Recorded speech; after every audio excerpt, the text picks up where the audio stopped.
태극신검 이해를 시작하겠습니다. 공적 영역과 사적 영역. 역사 속에 발견되는 형으로 공적 영역과 사적 영역이 존재합니다. 그렇죠. 공적 영역은 모든 사람들의 것 혹은 모든 사회 구성원들의 것이라는 뜻을 간직하고 있고, 사적 영역은 특정 인간 혹은 특정 집단의 것이라는 뜻을 간직하고 있습니다. 그렇죠. 공적 영역의 형에 존재하는 장점에 매료되고 사적 영역의 형에 존재하는 단점의 혐오를 느낀 사람이 주관을 선명하게 형성하게 되면 사적 영역을 모두 공적 영역으로 전환해야 한다는 극단주의에 빠지게 되고, 대표적인 사람들이 공산주의자, 사회주의자겠죠. 공적 영역의 형에 존재하는 단점에 혐오를 느끼고 사적 영역의 형에 존재하는 장점에 매료된 사람이 주관을 선명하게 형성하게 되면 공적 영역을 최대한 사적 영역으로 전환해야 한다는 극단주의에 빠지게 됩니다. 공적 영역을 다 없애버리자, 그렇게 생각할 수도 있는 것이죠. 장기적으로 선천적인 흐름 속에서 구조가 고도화된 사회의 경우 공적 기능을 필요로 하는 분야는 대체로 공적 영역에 포함되어 있고, 사적 기능을 필요로 하는 분야는 대체로 사적 영역에 포함되어 있습니다. 그래요. 공적 영역에 있어야 될 것이 사적 영역에 있고, 사적 영역에 있어야 할 것이 공적 영역에 있는 경우도 있지만, 어느 정도 발전한 사회에서는 다 정리가 되어 있다, 그렇게 얘기하는 거죠. 한국도 마찬가지겠죠. 그러면 공적 기능과 사적 기능을 분리하는 기준은 무엇이 되는가 하는 의문을 지닐 수 있습니다. 순수한 의미에서의 공적 영역을 살펴봄으로써 어떤 기준이 공적 기능과 사적 기능을 분리하는지 살펴보도록 하겠습니다. 순수한 의미의 공적 영역만 존재하는 것은 아닙니다. 공적 영역과 사적 영역이 혼합된 순수하지 않은 공적 영역도 존재합니다. 한번 뒤에서 살펴보겠죠. 순수한 의미의 공적 영역은 내용상으로나 형식상으로 공적 형태를 지닌 것을 가리킵니다. 대표적인 예가 정치 영역이라고 하겠습니다. 수행하는 기능이 공적인 성격을 지니고 내용상으로는 공적 어, 공적 형태를 지니며, 국민들의 세금으로 정치 영역이 구성되니 형식상으로도 공적 형태를 지닙니다. 그래요. 그러면 공적이라는 단어의 뜻을 살펴보도록 하겠습니다. 공적이라는 뜻은 모든 사람의 것, 현실 세계에서는 모든 국민의 것이라는 뜻을 간직하고 있습니다. 여기서 모든의 의미를 잘 살펴보아야 합니다. 생각이 짧은 사람은 모든 사람의 것이니 나의 것이기도 하다는 뜻으로 받아들일 수도 있습니다. 하지만 모든에 간직되어 있는 진실한 의미는 모든 인간들에 대해 너의 것이 아니다 라고 선언하는 것입니다. 옛날에 정치 영역은 소유물로 인정됐죠. 왕의 것이라는 인식이 있었잖아요. 특정인의 것이다. 공적 영역화 돼버린 거죠. 그것은 무슨 말인가요? 모든 사람의 것이다, 그렇게 널리 유포되어 있지만 사실은 그 누구도 소유하지 못하게 막는 것이지요. 모든 사람의 것이다, 이 말은 모든 사람들에 대해서 너희 것이 아니다 라고 선언하는 것이지요. 그렇게 되는 거예요. 즉 특정 집단이나 특정 개인의 소유를 배제하는 것입니다. 이는 쉽게 증명할 수 있는 문제입니다. 혹시 주차 중인 경찰차를 발로 차보면 알 수 있습니다. 내 것이기도 하다라는 의미가 간직되어 있다면 파손에 대한 처벌이 쉽지 않겠으나, 즉각 내 것이 아닌 것을 파손하는 대가가 치러짐을 알 수 있을 것입니다. 그렇겠죠. 그래요.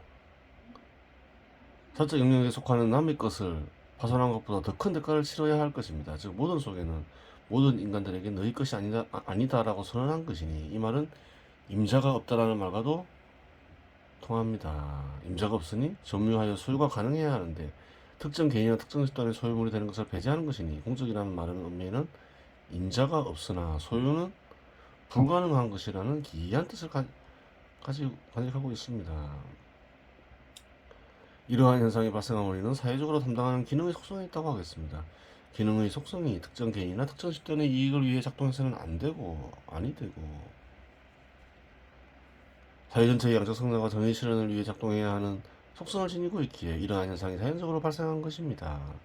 그렇기 때문에 공적 영역에 속하는 정치 영역에서 특정 개인이나 특정 집단을 위한 정책은 그릇된 정책입니다. 예를 들어 부자의 재산을 세금을 통해 가난한 자들에게 분배하려는 정책도 그릇된 것입니다.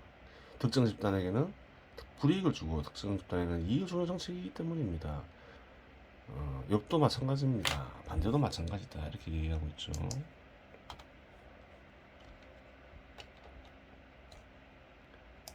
가난한 자에게 불이익을 주고 부자에게 이익을 주는 정책이 그릇된 정책입니다. 그래요, 그렇죠.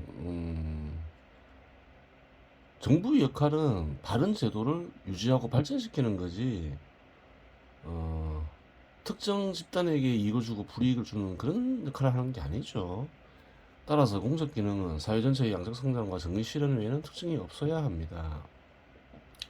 달리 말하면 특징이 없어야 하는 것이 공적 기능만의 특징이라고 하겠습니다.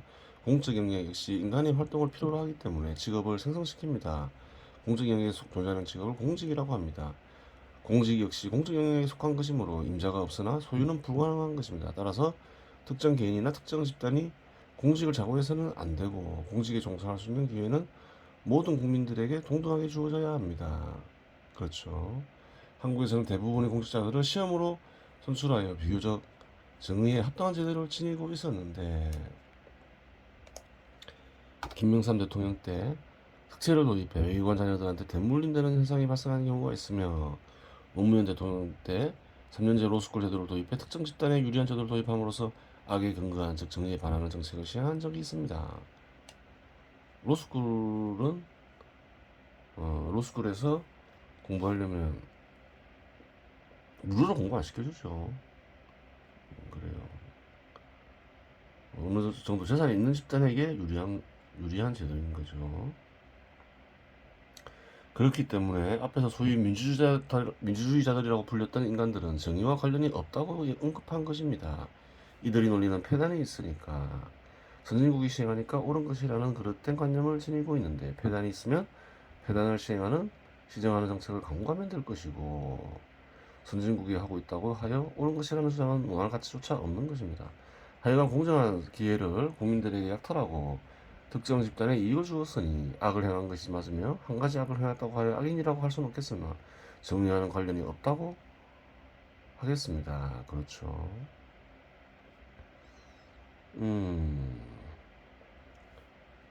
공직은 기본적으로 핵심은 능력 있는 사람도 돼야 되겠지만 최고로 능력 있는 사람 뽑기는 어렵겠죠. 왜냐하면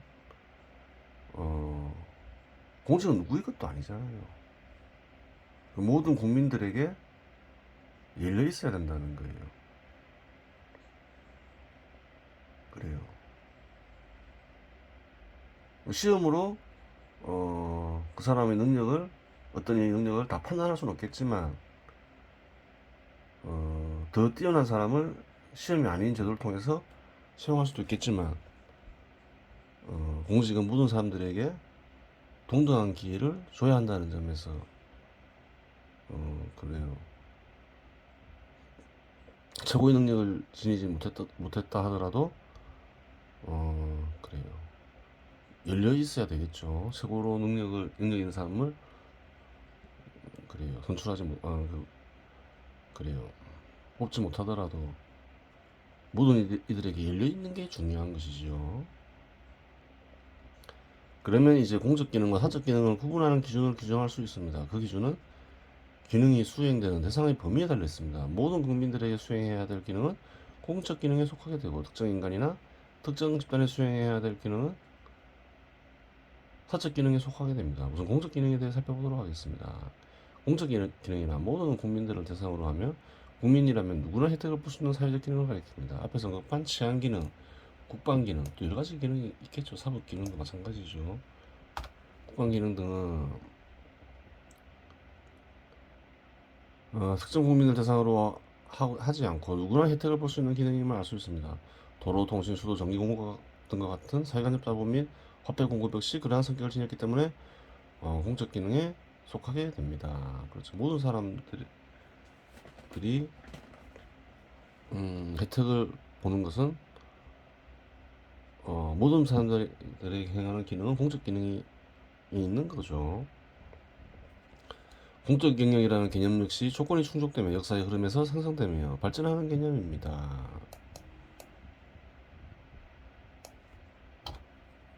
수렵과 채집을 통해 살아가던 시대에는 공적 영역과 사적 영역이 따로 존재하지 않습니다. 공적 기능과 사적 기능이 통합되어 있기 때문입니다.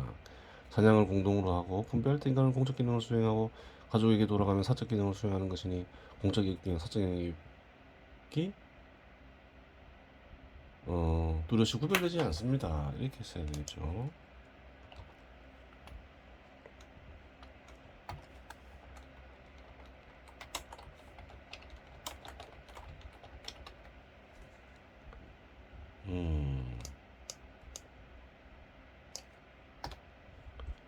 농경사회 시대에 접어들어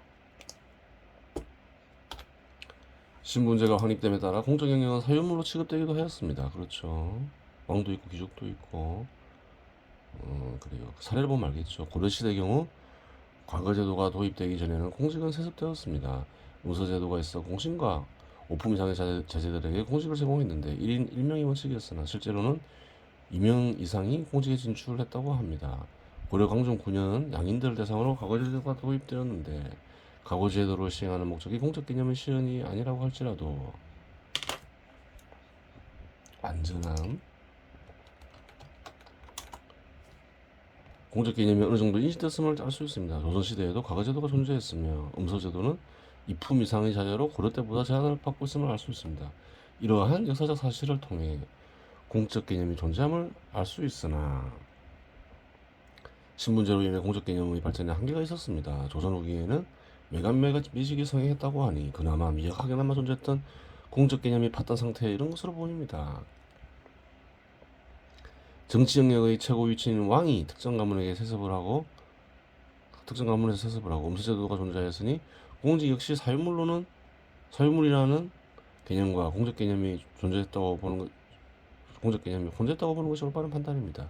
일제시대 때 조선 총독부 칙령에 따라 관료를 시험으로 선출했는데 이 시기에 신분제가 별도로 존재하지 않았으니 공적 영역의 개념이 조선시대 때보다 발전했다고 볼 수 있겠습니다. 사회 공직만 보면 조선 총독부는 관료를 시험으로 뽑았으니 그래요. 조선시대 때보다는 더 공정한 사회라고 봐야 되겠죠. 그래요. 신분제도도 없고 시험으로 뽑았으니까. 서구의 경우 영국의 선거법 변화를 통해 공적 개념의 발전을 확인할 수 있습니다. 선거권의 확대는 공적 영역이 사유물이 아닌 공적 개념의 발전을 의미하기 때문입니다. 그렇죠. 그래요. 공정 실현 방식 중에 하나가 선거겠죠. 세습을 하는 건 아니니까. 시험과 좀 다른 점이 있죠. 시험은 어느 정도 능력을 테스트하는데 선거는 능력을 테스트하는 건 아니잖아요. 인기 있는 사람이 되겠죠.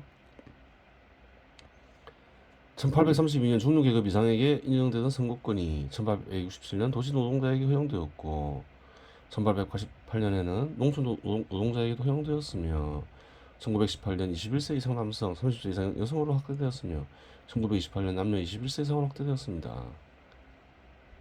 그래요.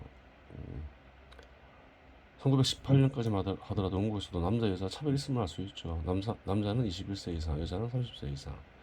1928년 남녀 21세 이상 확대됐습니다. 여기서 공적 개념 역시 역사 속에서 나타나 변한다는 것이 입증됩니다. 그렇죠.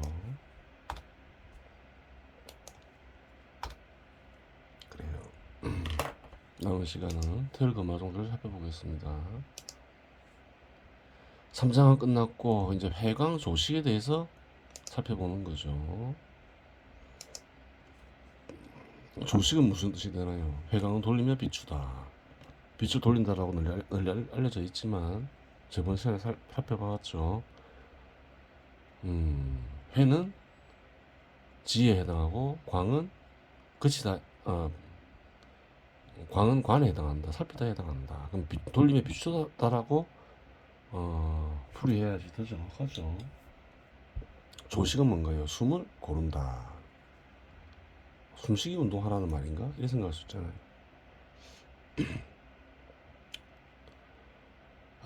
거기에 대한 것은 그래요. 한번 보겠습니다.